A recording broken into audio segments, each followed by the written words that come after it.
Here's Afroman celebrating the unanimous jury verdict in his favor. Yeah! Yeah! We did it, America! Yeah! We did it! Freedom of speech! Right on! Right on! Yeah! God bless America! Okay, I just had to comment on this. Have you heard about the Afroman defamation trial? And who is Afroman? Well, he's a patriotic pro-Trump rapper who was being sued for $3.9 million by his local police for making fun of them in his songs.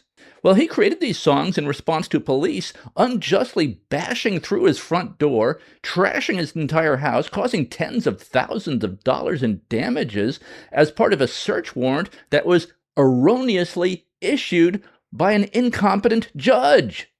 And this false police report, this erroneously issued warrant by this incompetent judge, accused him of drug trafficking and kidnapping.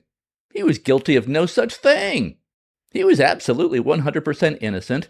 The police found absolutely no evidence that he had committed any crimes, and they rummaged through his house for a long period of time looking for something, anything that they could get him on. So Afroman had security camera footage. He had security cameras in his house, and he used this footage that he captured on his cameras to create music videos of what the police were doing in his house, trashing his house. And he created music videos about each of these officers. Very funny videos. And the songs are pretty good, pretty catchy. The warrant said narcotics and kidnapping. The warrant said narcotics and kidnapping. Let me ask you something, officer. Any kidnapping victims inside my suit pockets? There are no kidnapping victims in my suit pockets. So what they did, searching your house, gave you the right to do everything you... Under the circumstance that I got freedom of speech, after they run around my house with guns and kick down my door, I got the right to kick a can in my backyard, use my freedom of speech, turn my bad times into a good time. Yes, I do. Is that why you posted the things we've seen this week, because you weren't happy? No, I posted it because the sheriff's never supposed to raid my house in the first place. The whole raid was a mistake. All of this is their fault. If they hadn't wrongly raided my house, there would be no lawsuit. I would not know their names. They wouldn't be on my body. They wouldn't be on my home surveillance system. There would be no songs, nothing. So all of this is their fault. And Afroman won the case in this defamation lawsuit against him. The jury ruled unanimously in favor of Afroman and against the sheriff's department's defamation case. In all circumstances, the jury finds in favor of the defendant. No plaintiff verdict prevailed. So the matter will be concluded with defense verdicts. And frankly, I think he won this lawsuit, won this case the instant the jury got a look at his American flag suit when he walked into the courtroom. And here's Afroman celebrating the unanimous jury verdict in his favor.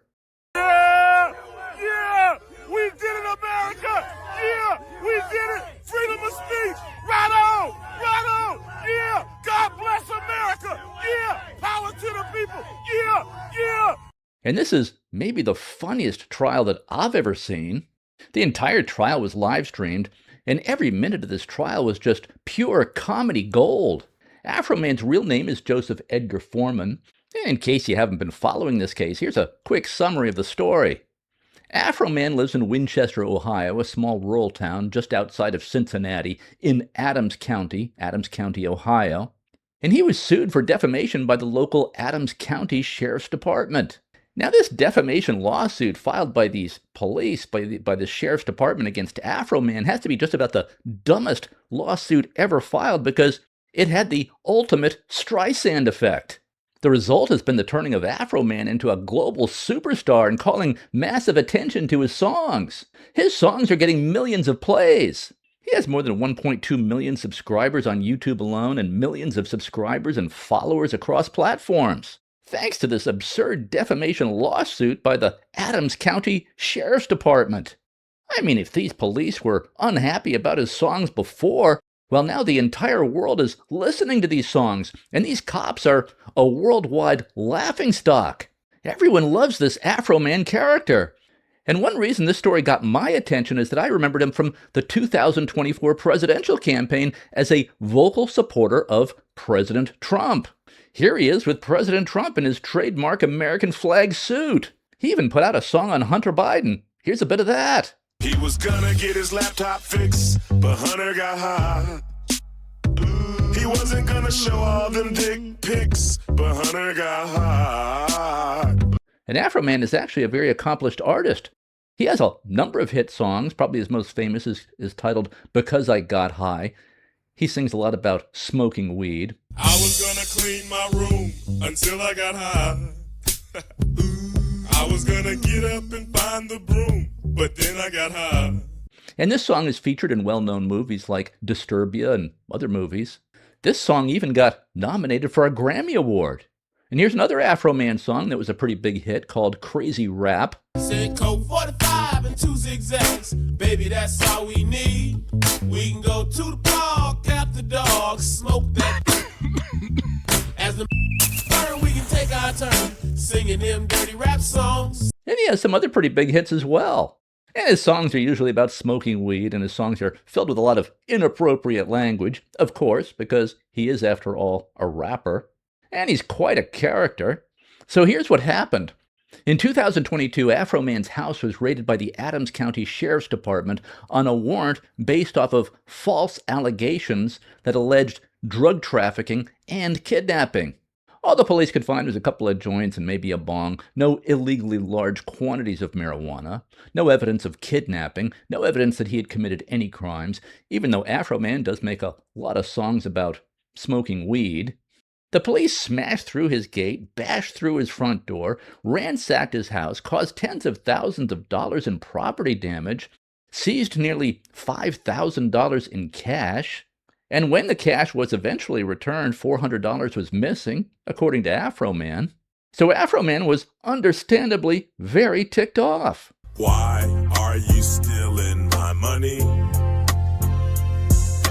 Why are you stealing my money?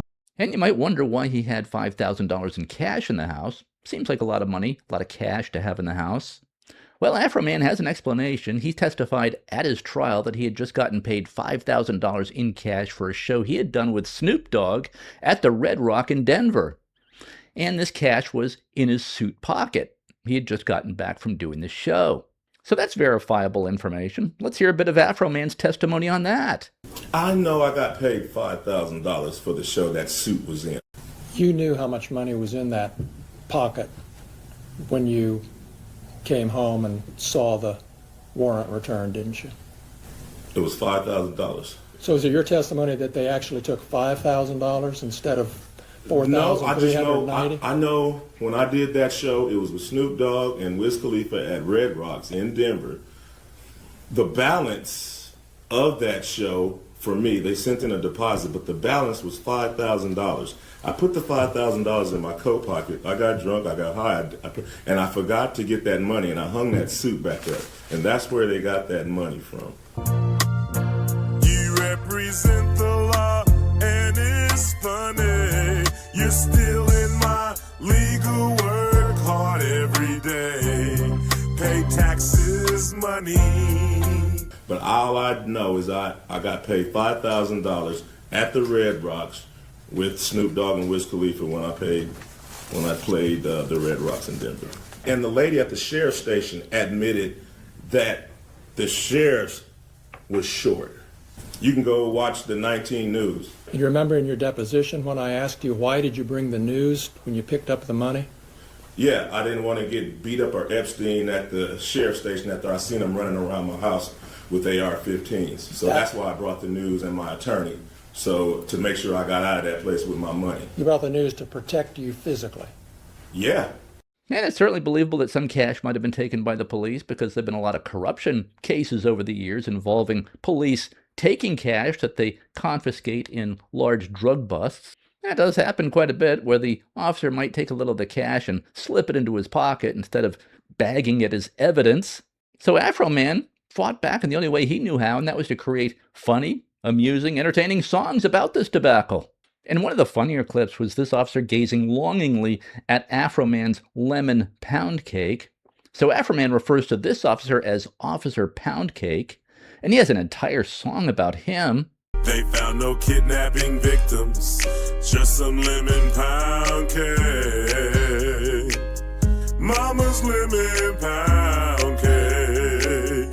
It made the sheriff wanna put down his gun and cut him a slice. Of what? Of what? Lemon pound cake. He wanna put down his glide. Lemon pound cake. And this lemon pound cake was made by Afroman's mom. And no word on how much of this pound cake, this lemon pound cake, that Officer Poundcake ate, because the police cut off the security cameras, disconnected the security cameras. So here's a video of that. The sheriff disconnected my cameras. The sheriff disconnected my cameras. And why are the officers disconnecting the security cameras if they have nothing to hide? If everything they're doing is on the up and up? I think that should be illegal, cutting off his security cameras. For what possible legitimate purpose? In fact, here's one officer flipping his middle finger at the security camera through his shield. Here's his middle finger right here. And here's Officer Poundcake himself testifying at this trial, at this defamation trial. He's giving his opinion here of Afroman's video and song about him. Needless to say, he's not too happy. And Officer Poundcake testifies to the court that this song and video caused him a lot of emotional pain and distress.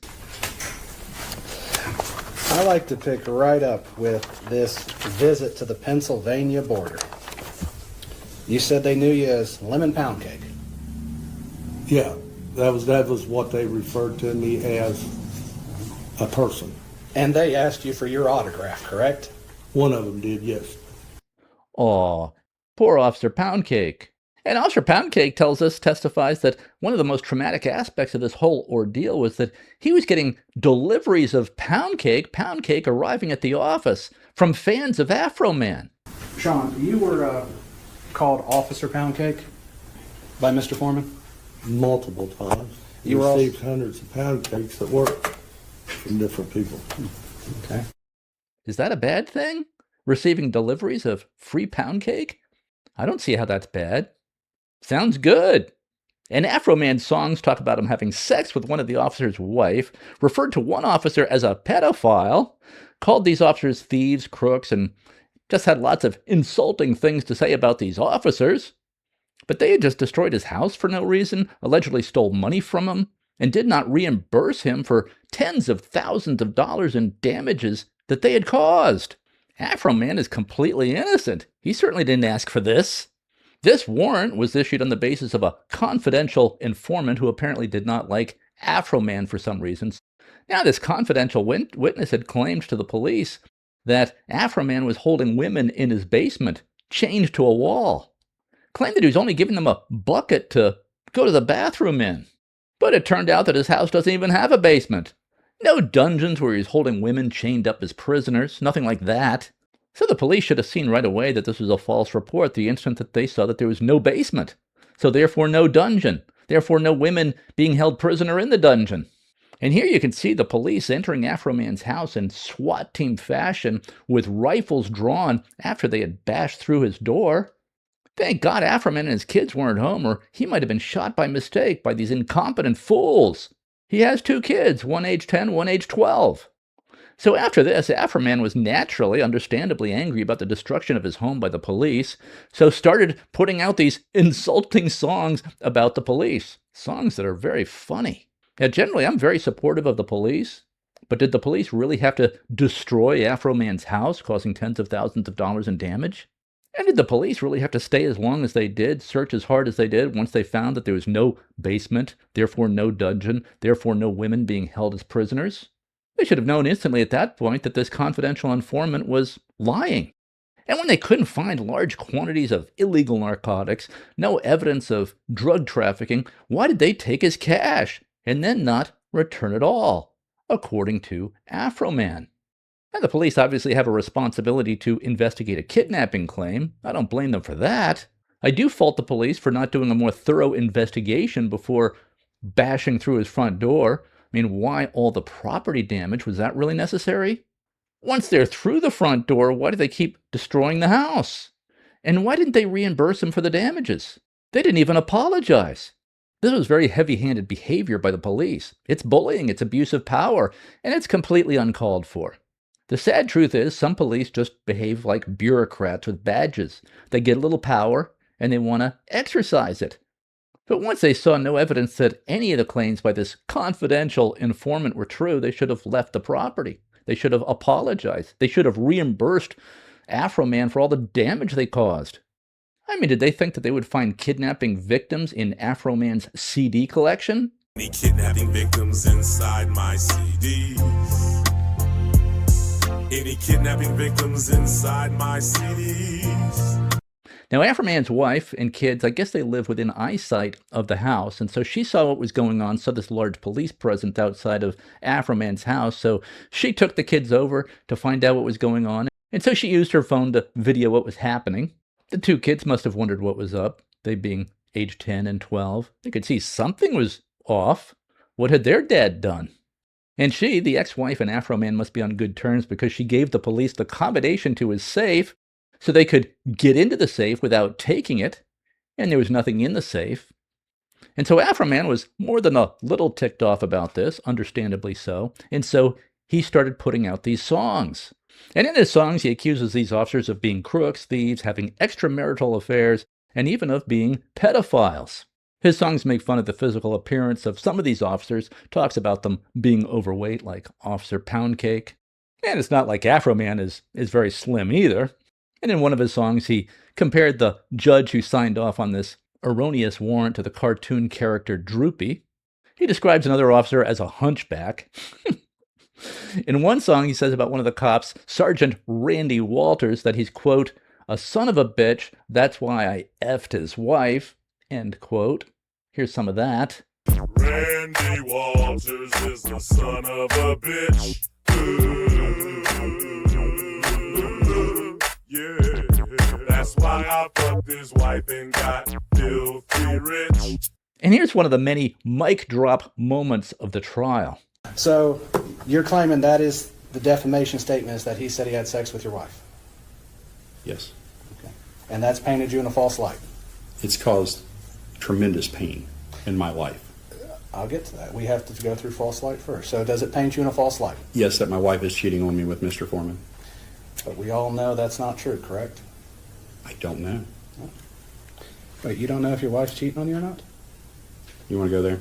No, I just want to ask that question because you said we don't know. I just Been need with the that answer. woman since middle school. I know. I would hope she wouldn't. But you know what? Once somebody puts it out there for their fun and entertainment, it's out there. And it's a problem. So it's something we cannot verify the truth of? Is it a thing that can be verified, true or false?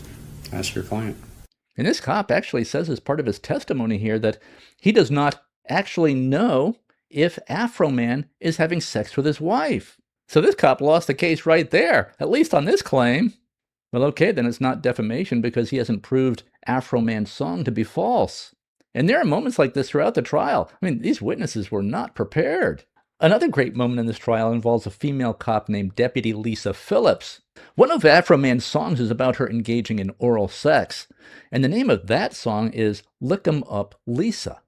And this song portrays her as being a lesbian, among other things. Lick 'em low, Lisa, licking every pussy alive. Lick 'em low.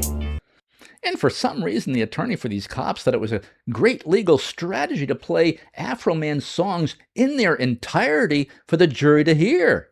And I sure wish the camera would have shown the expressions on the faces of these jurors. Just like me, I'm guessing that these jurors would have found these songs hilarious, like everybody else. If they weren't openly cracking up, I'm sure they were howling with laughter on the inside, trying to keep a straight face. And as you can see, these songs and these videos are very well done. Afroman is a pro. He's been nominated for a Grammy. He comes from LA. He lives in Ohio now, but he comes from LA. So he comes from the entertainment world. He knows what he's doing. And just completely idiotically, this attorney for the cops has this female deputy, this Lisa Phillips person, react to Afroman's song about her. So the song is hilarious, but even more hilarious was this deputy, this female deputy's reaction, Lisa Phillips. And here she is weeping on the stand as she's watching and listening to this hilarious video. She raided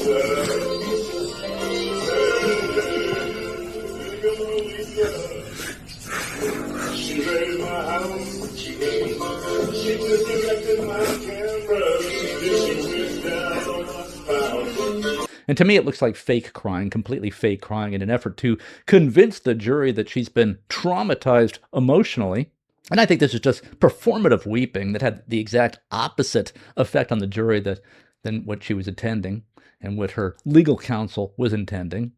And here she continues her weeping as her attorney plays this video portraying her as waddling after Afroman. You really don't know her. I notice her voice is a few octaves lower. And he says in this song that he thinks she might be transgender because her voice, he says, is too deep for her to be a woman. Lower. She's not too ugly. She's not too fine, but she's not too fine. Might whoop out something that's bigger than mine. And I mean, really, it's pretty unseemly and embarrassing to see law enforcement officers weeping on the stand in response to a funny song and video. What kind of snowflake police officers are these? So if my wife calls these police officers to her home because somebody has broken in, are they going to start weeping if the criminal says offensive things at them, starts insulting them? And really, the male police officers are no better than the female officer. Here's one of them complaining that the police department or the sheriff's department was receiving death threats. And it just wouldn't stop. It enraged the community. And it got to the point that we were receiving death threats at work. And I think he's probably lying because if there are any credible threats, whoever is issuing this threat to the sheriff's department would be arrested and prosecuted. But no one was arrested or prosecuted for calling in threats to the sheriff's department. And he says he didn't bother to file any kind of formal report on it. And so these are the kind of people we're relying on to protect us from dangerous, violent criminals, to protect us from killers. This is just crybaby, entitled behavior by these joke police officers. Doesn't give me a lot of confidence that this is the caliber of police officers that we're getting now. It got to the point that my family felt unsafe. We were legitimately afraid that this was going to turn from what it was into something violent. Because he used his position of power to spread a lie. You enrage the community, and you put me and my family in danger over this. And this idiot officer actually has the gall to say that Afroman was using his position of power to create a dangerous situation for these officers by creating these videos and these songs. So this officer says that Afroman was abusing his power. But these officers broke down his door, came into his house, body armor, SWAT team style, guns drawn, ready to shoot, which certainly would have terrorized any innocent man and his children had they been present.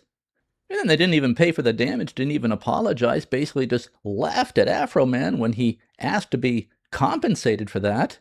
And this officer says that Afroman is abusing his position of power. All Afroman did was make entertaining videos. The only weapon that Afroman was using was the only weapon he had, his creative brain, his art, his musical skills, to express his feelings about all of this. Did you have to traumatize my kids? Did you have to traumatize my kids? Will you pay me for doing me wrong? Will you pay me for doing me wrong? Here's Afroman singing about this confidential informant. I guess he discovered who she was. Apparently she's in prison, judging by her orange jumpsuit. So here she is. Mine eyes have seen informants get busted with felonies. Tell the cops I'm a kidnapper and I sell a lot of keys. Raid my house and then get pissed, 'cause the dungeon don't exist. My proof's on the internet. A real reliable confidential informant. I wonder why she did this to Afroman. Tasha Chamblin is a confidential informant. Roy Gabbard is the judge that signs fictitious warrant. This whole situation is totally their fault. Don't rape me, don't get videoed and caught. One officer named Sean Grooms actually claimed that Afroman's video contributed to his divorce, contributed to the relationship breaking down between him and his ex-wife. What did she say exactly that this played into the divorce? She was tired of hearing about it. People asking her, is her husband a thief? And how could he do something like this? So Afroman's attorney called as a witness his ex-wife. It was the only witness that Afroman's side called for the entire trial. And this was a devastating witness. And this ex-wife testifies that Afroman's videos had absolutely nothing to do with her marriage breaking up with Sean Grooms, Officer Sean Grooms. Let's hear what she has to say. So, Ms. Grooms, has Mr. Foreman's posts about Sean or any of the general posts about the Adams County Sheriff's Department as a whole affected your life any at all? No. Don't want you to go into too many detail, but is it fair to say that Mr. Foreman, the posts about the police department, everything had not a damn thing to do with your relationship between you and Sean and why it came to an end? No, it did not. So the posts never affected your life, never affected your marriage? No. So any statement to the contrary would be false? Yes. Okay. Thank you very much. No further questions at this time, Your Honor. In other words, Officer Sean Grooms is just a flat-out liar. She testifies that Afroman's videos were nothing burgers.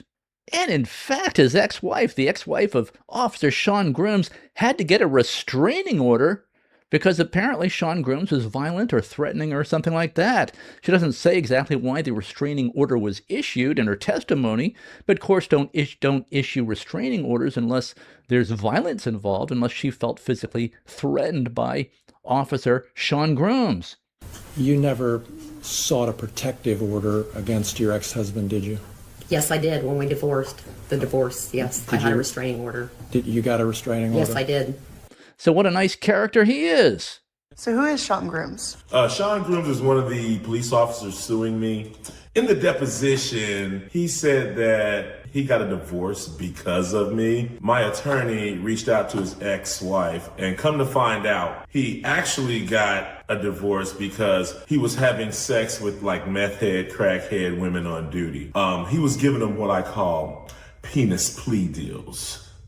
And here's Afroman's song about Officer Sean Grooms. Sean Grooms blame me for his divorce. Not his divorce. But his ex-wife Rhonda said he was having too much intercourse. He has sex on duty. Not on duty. With every drug addict he stops. All right, baby, spread them. Natasha Purton buck naked in the street. She was dancing alone. Not for long. Sean Grooms pulled up. And perhaps most outrageously, these cops, this sheriff's department, are using taxpayer money to fund their lawsuit against Afroman, while Afroman has to pay all of his own legal bills. The Adams County taxpayers are paying for this, to launch this bogus lawsuit against him. So these police officers are not even paying their own legal bills themselves. They have basically an unlimited legal war chest of money, taxpayer money. This is very corrupt. Afroman had to pay his own legal bills to defend himself against these absurd claims. After he was victimized by these thugs with badges. After they had cost him tens of thousands of dollars in property damage. So it just could not have been a more idiotic decision by these officers, by the sheriff's department to sue Afroman and blow up these videos into a worldwide viral phenomenon and transform Afroman into a cultural icon for the ages. Now let's get a bit of the legal issues and why Afroman won his case. And he won his case because in America, defamation is very difficult to prove, especially when it comes to criticism of public figures, because we have very strong protections in America for free speech under the First Amendment of the Constitution. America is probably the most free speech country in the world. He probably would not have won his case in Europe, where free speech is not a protected right, and you can actually go to prison just for criticizing, even legitimately criticizing public officials. If the public official feels offended, you can be put in prison in most European countries. Now in America, anything that Afroman says that is true, that is accurate, is not defamation, no matter how insulting. That's not true in Europe. But in America, factual accuracy is the ultimate defense in a defamation case. Plus, almost all the content of Afroman's songs are his opinions. Insults and unflattering descriptions of the officers are protected free speech in America. But what about untrue or unproven statements in Afroman's videos? Are these defamation?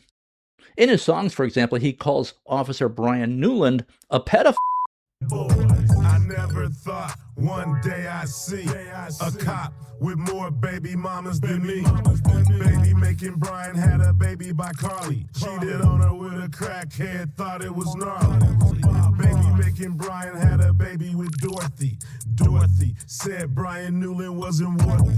Pain and drama, another baby mama. Me, Tabitha, they all live together and inhabit.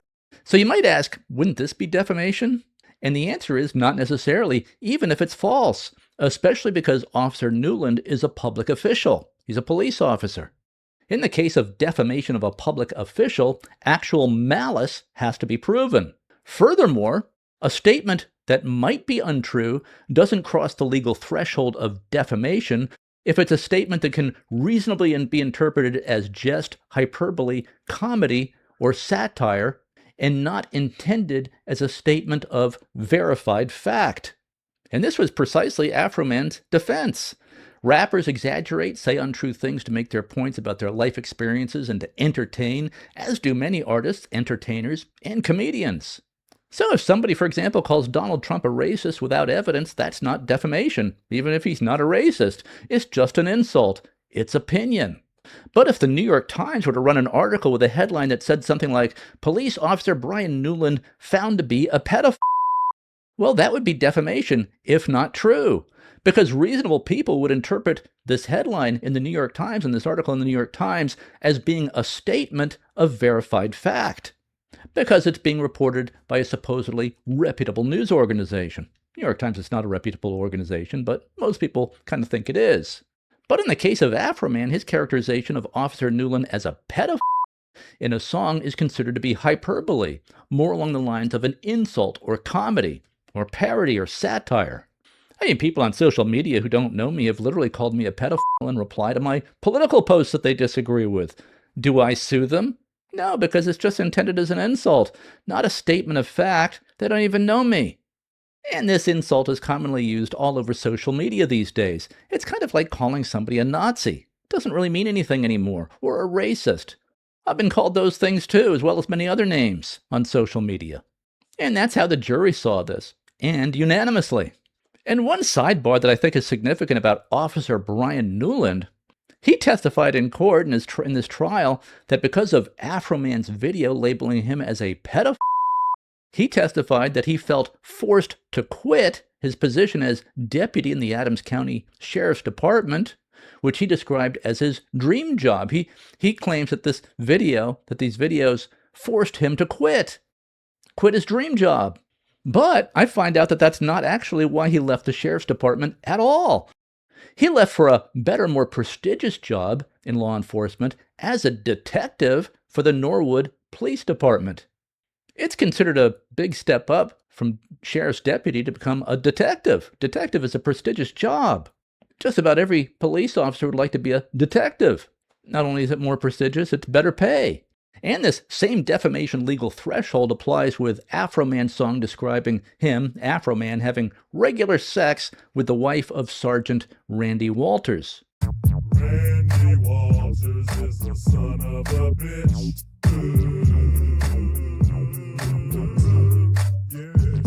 That's why I fucked his wife and got filthy rich. So obviously these statements aren't true. So obviously they qualify as defamation, right? Well, no, because of the same reason. Simply uttering untrue statements does not meet the threshold of defamation. No one thinks that Afroman was having regular sex with the wife of Sergeant Randy Walters. The song is comedy, it's entertainment. And we have a Supreme Court, a 1988 Supreme Court ruling on this very subject, Hustler Magazine versus Jerry Falwell. Jerry Falwell was a famous TV preacher and founder of the Moral Majority, which was a powerful, influential political organization back in the late 1970s and 1980s. And Hustler Magazine, which is a pornographic magazine, published a fake liquor ad that recounts fictitiously how Jerry Falwell, the Reverend Jerry Falwell, lost his virginity to his mom. So Reverend Jerry Falwell sued Hustler Magazine over this, and the Supreme Court ruled in 1988 that this was parody or satire and that no reasonable person could read this ad as a factual account of Jerry Falwell's life. Same with the South Park episode portraying President Trump as in a sexual relationship with Satan. So Afroman songs are interpreted in the same vein, not as statements of fact, not as accurate accounts, but as comedy and as expressions of how Afroman felt about having his house completely trashed in error by the police. Let's not forget, Afroman is the one harmed here. He was the one injured by these police officers. He was not reimbursed for tens of thousands of dollars of damage that they did to his property, bashing in his door, terrorizing his kids and so forth. The kids weren't in the house, but they saw what was happening at the house. They wondered if their father was a criminal. Did you have to traumatize my kids? Did you have to traumatize my kids? So he was justifiably angry, and he fought back in the only way he could by making these songs and videos about this debacle, about this experience. That's how he makes a living. He makes songs about his life experience. That's what rappers do. Will you pay me for doing me wrong? Will you pay me for doing me wrong? Will you pay me for doing me wrong? Or will I have to get paid from this song? And besides, statements said in anger in response to a wrong are generally seen in the courts as hyperbole and not as defamatory. Basically considered an understandable response, especially from the person being wronged, from the person being injured. And that was essentially Afroman's defense. If they hadn't wrongly raided my house, there would be no lawsuit. I would not know their names. They wouldn't be on my body. They wouldn't be on my home surveillance system. And there would be no songs, nothing. My money would still be intact, nothing. So all of this is their fault. And here Afroman explains that he makes his living as a hip-hop artist, that he writes songs about his life experiences, and that he was just trying to make the best of a bad situation, trying to figure out a way to pay for all the damage that these police officers caused to his house. And because they executed a search warrant on your home, that gave you the right to post the things that we've seen this week on the internet? Because Is that right? Is that right, Mr. Foreman? Yes, for tearing down my door, not paying for it, not being apologetic, me being a sport, doing something peaceful to raise the money to pay for their damages, me having the right of the freedom of speech as an American to talk to my family, friends, and fans about what the sheriffs did to my home. Yes, I had the right to my freedom of speech. After they left, I had the right to kick the can and to do what I had to do to repair the damage they brought to my house. Yes, I did. That includes the right to post the videos that you've just been posting up until Friday and beyond, right? Yes, I have freedom of speech. I'm a rapper. I entertain. Yes, I mean, I entertain for a living like you practice law for a living. So I have to go to work. Obviously, he should have been reimbursed for the damages. And the police filing this ridiculous defamation suit, of course, just piles more harm and injury onto Afroman. But fortunately, this lawsuit had the exact opposite effect of what the officers of what this sheriff's department in Adams County had intended. Hardly anyone would have noticed these songs about them had it not been for this lawsuit that blew up into national news, that was all over the internet. And by the way, I think all trials should be public for this very reason. Sunlight really is the best disinfectant. We'll have a more honest government if everything is open and transparent. All trials should be public. And this brings me to maybe the most ridiculous closing argument I've ever heard in any trial by this attorney for the cops. This attorney for the cops tells the jury that they will be going against public opinion and against the view of the media if they deliver a verdict in favor of his clients, the police, the sheriff's department. I mean, is that really the thought that you want to leave the jury with as your closing argument? That if you, the jury, rule in favor of the police, you'll be going against public opinion and the opinion of the media massively? Yikes. If there's a verdict for the plaintiffs and you award the plaintiffs a fair amount of money, the plaintiffs are vindicated. The court of public opinion out there, the press, they don't know the facts. And a verdict for the plaintiff will say, you can't get away with what Mr. Foreman's done. Not in this community. It's sort of law school 101 that the last thing an attorney should be doing is trying to use the media and public opinion to try to manipulate the jury. But in this case, he's using public opinion and the media to manipulate the jury in the opposite of what would be in the interest of his clients. And I just wonder what his clients, the sheriff's department, thought of that. I've never seen anything legally more incompetent than that. I can't believe that the Adams County Sheriff's Department can't find a better lawyer than this. After all, they're paying him with taxpayer money. They have basically unlimited amount of money to fund this lawsuit, and they come up with this guy. They should have been able to find a better lawyer than this. So now, as a result of all this, Afroman is a global celebrity with the entire world hunting for his songs getting millions and millions of plays. And now Afroman is having a generational run in terms of popularity. Lemon pound cake, he wanna put down his glide. Lemon pound cake, trending on TikTok. Lemon pound cake, pound cake. I hope he becomes a multi-millionaire from this. And unfortunately, it appears that these police officers are appealing this unanimous jury verdict. Here's an email from Robert Klinger, the attorney for the Sheriff's Department. He says he's requesting a copy of the jury selection questions and answers in the above referenced case. I'm requesting expedited production of this recording video, so please let me know when it is available. So he's filing an appeal apparently based on the jury questions, the questions that were asked of the jury. I can't imagine there's any kind of viable appeal here. It was a unanimous jury verdict. Unanimous verdicts aren't required usually in civil cases. Usually it's like a 7-5 split. It's preponderance of the evidence. It's not beyond a reasonable doubt in a civil case. But here, the verdict in this case was unanimous in favor of Afroman. So I just can't imagine that there's any kind of viable appeal. But attorneys like to rack up the bills, and the Sheriff's Department has unlimited taxpayer money to spend on this, to throw at this. This case has now been going on since 2023, so for 3 years now. Afroman has to pay all of his own legal bills, probably $300 an hour or $400 an hour for his lawyer, who seems pretty good, by the way. His lawyer seems pretty good. But given that it's been going on for 3 years, Afroman has probably spent about $300,000 on this, whereas these police officers get their legal bills paid for by the taxpayer. So if this appeal goes forward, I hope it makes Afroman even bigger than he already is, and these police officers even bigger worldwide laughingstocks than they already are. Obviously, a lot of people have commented on your marvelous suit. What is the meaning of that suit? Why do you wear it? This suit is for freedom of speech, and it represents the American dream, the rags to riches Cinderella story, the hope. It symbolizes hope. What is your message to the United States of America on our 250th birthday? This is home, and I love everybody.